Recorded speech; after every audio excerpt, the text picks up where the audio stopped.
Hello friends, मैं हूं आपकी Shipra. Welcome to my YouTube channel. कैसे हैं आप सभी लोग।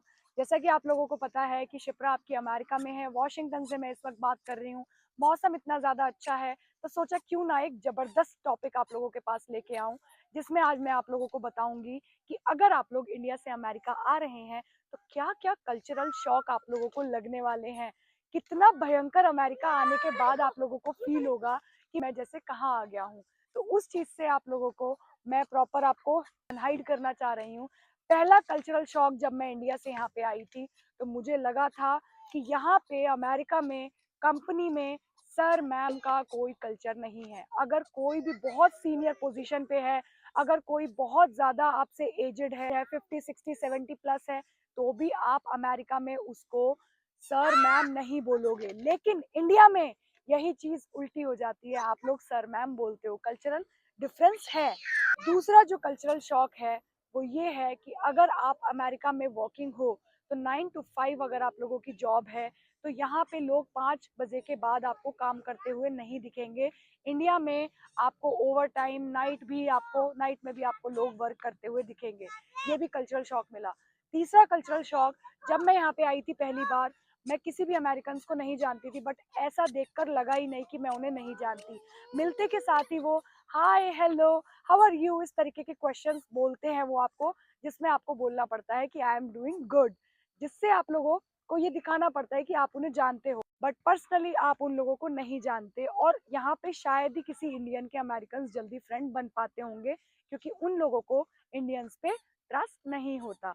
चौथा जो मुझे कल्चरल शॉक लगा वो ये लगा कि जब भी आप किसी अमेरिकन से मिलते हो और कहीं जा रहे होते हो, और अगर अचानक आपको कोई विंडो या गेट मिल जाती है तो वो लोग आपके लिए आगे से बढ़ के ओपन करते हैं ताकि पहले आप लोग एंटर ले लो, जिसमें आप लोग उन्हें थैंक यू बोलते हो। तो ये बहुत बड़ा डिसिप्लिन है। कल्चरल शॉक भी है कि हमारे इंडिया में लोग अंदर तो चले जाते हैं बट देखते नहीं है कि पीछे से कौन आ रहा है। तो ये बहुत बड़ा आपको एक एडवांटेज मिलेगा अमेरिका में कि लोगों के अंदर बहुत ज्यादा डिसिप्लिन है और लोग एकदम एनोइंग बिहेव नहीं करते। इसके बाद अगर आप लोग रेस्टोरेंट में जाते हो और आप लोग मटन ऑर्डर करते हो तो मटन को यहाँ पे अमेरिका में शीप कहा जाता है, लेकिन इंडिया में बकरा कहा जाता है। तो लोग मटन यहाँ पे ऑर्डर करके शीप भी खा लेते हैं। यहाँ पे जितने भी अमेरिकन हैं वो लोग मीट को मीट की तरह नहीं समझते। उनका मीट जो होता है वो बफेलो, पॉर्क, इस तरीके की चीजें वो लोग मीट में काउंट करते हैं। लेकिन चिकन्स वगैरह वो लोग शायद ही वो वीकडेज में कभी खाते हो, बट मीट बहुत ज्यादा प्रेफर करते हैं। इसके बाद अगर आप लोग रेस्टोरेंट में जाते हो तो पेपरोनी पिज्जा नाम का एक चीज होता है जिसे लोग टमाटर समझ के खा लेते हैं, बट वो क्या होता है, बट वो पॉर्क होता है। पॉर्क की तरह वो बनाया जाता है पेपरोनी पिज्जा। लोग काफी सारे ऐसे मेरे फ्रेंड्स भी हैं जिन्होंने वेज समझ के वो टमाटर समझ के खा लिया। तो यहाँ पे बहुत सारा ऐसा मतलब लाइक आपको लोग मिलेंगे जो वेजिटेरियन है लेकिन वो नॉन वेजिटेरियन बन जाते हैं खाने के बाद, उन्हें पता नहीं चल पाता।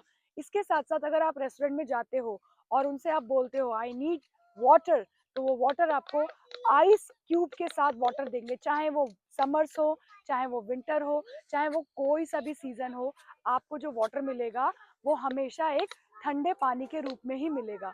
अगर आपको आइस वाटर नहीं चाहिए तो आपको अलग से बोलना पड़ेगा कि I want without ice water, तो वो आपको उस केस में आपको नॉर्मल वाटर दे सकते हैं। प्लस अगर आप किसी भी रेस्टोरेंट में जाते हो तो आपको यहाँ पे टिप देना मैंडेटरी है।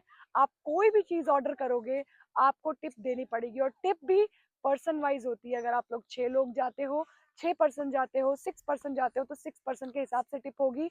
12 पर्सन जाओगे तो और ज्यादा टिप होगी। जैसा कि हम लोग सोचते हैं कि ग्रुप में कम हमारा बजट बन जाए, ऐसा नहीं होता। टिप का बहुत ज्यादा पैसा लगता है। इसके साथ साथ एक कल्चरल शॉक ये भी है कि फेस्टिवल्स जो होते हैं, यहाँ पे आने के बाद हम लोग अमेरिकन फेस्टिवल सेलिब्रेट करते हैं, जैसे कि आपका हेलोविन हो गया, ईस्टर एग हंट हो गया। इस तरीके के अलग अलग फेस्टिवल्स हैं जो हम लोग सेलिब्रेट करते हैं। इंडियन फेस्टिवल्स यहाँ पे नहीं मनाए जाते। प्लस यहाँ पे लैंग्वेज का भी बहुत ज़्यादा इशू है। आपको सारे लोग ही अमेरिकन ऐसे नहीं होंगे जो आपको सिर्फ इंग्लिश में ही बात करते हुए दिखें। कुछ मैक्सिकन होंगे, कुछ पाकिस्तानी होंगे, कुछ साउथ इंडियन होंगे, कुछ इंडियंस होंगे। मिक्स मैच आपको अमेरिका में मिलेगा। जैसा कि हम लोग की परसेप्शन रहती है इंडिया में कि यहाँ पे अमेरिकन जितने भी होंगे वो अमेरिकन लैंग्वेज में ही इंग्लिश ही बोलेंगे, बट ऐसा नहीं होता। यहाँ पे हर तरीके के लोग होते हैं, हर देश से लोग आए होते हैं। इसके साथ साथ आपको मैं एक चीज और बताना चाहूंगी कि जब आप यहाँ पे अमेरिका आओगे तो आपको यहाँ पे एक कल्चरल डिफरेंस और मिलेगा कि अगर आपका कोई बच्चा है 18 साल के बाद ही आपके घर को वो छोड़ देगा, क्योंकि यहाँ पे हर बच्चे को सिखाया जाता है कि 18 साल के बाद आपको अपने पेरेंट्स के साथ नहीं रहना। अगर आप एक अच्छा भी संस्कार देते हो तो भी बच्चे कंपैरिजन करते हैं कि उसका बच्चा तो 18 साल के बाद साथ नहीं रह रहा तो मैं ही क्यों। तो ये कल्चरल डिफरेंस है कि आपके जो बच्चे हैं वो आपके साथ नहीं रहेंगे।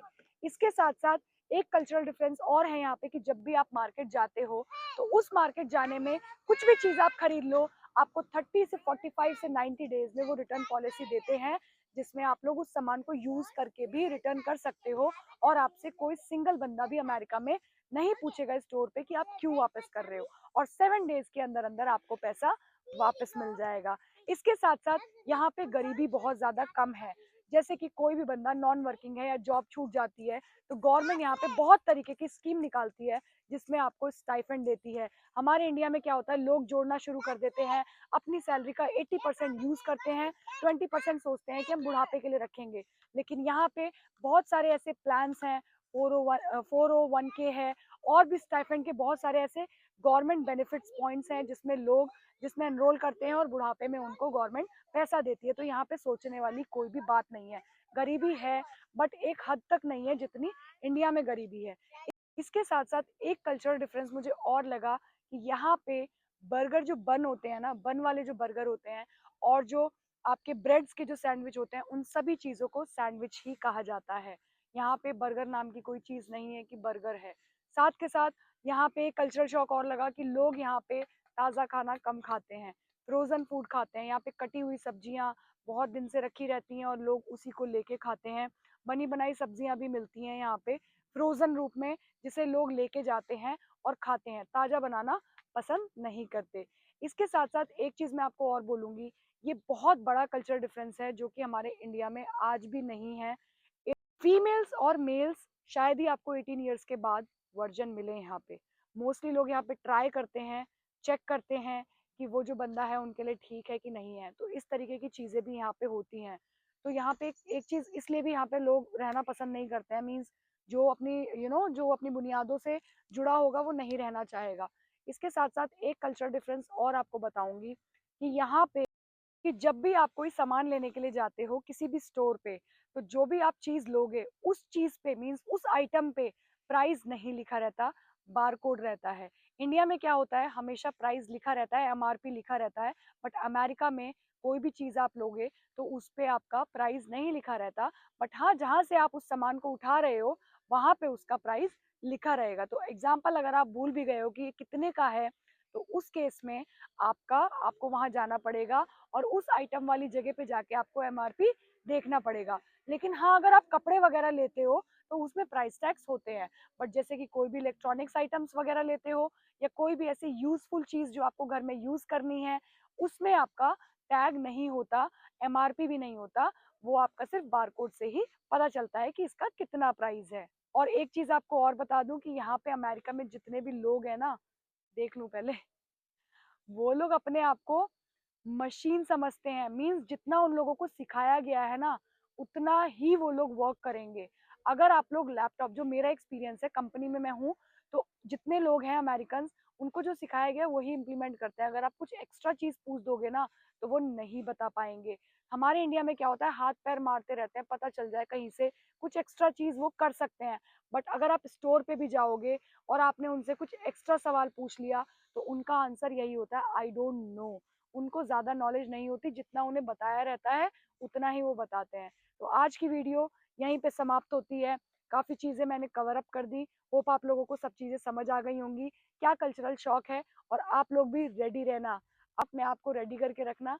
अमेरिका में आओगे तो ये शौक आप लोगों को 100% लगने वाले हैं। तो बाय, कल दोबारा एक नए व्लॉग में मिलते हैं। Thank you so much, love you all. Channel को सब्सक्राइब करो, लाइक करना वीडियो को मत भूलना।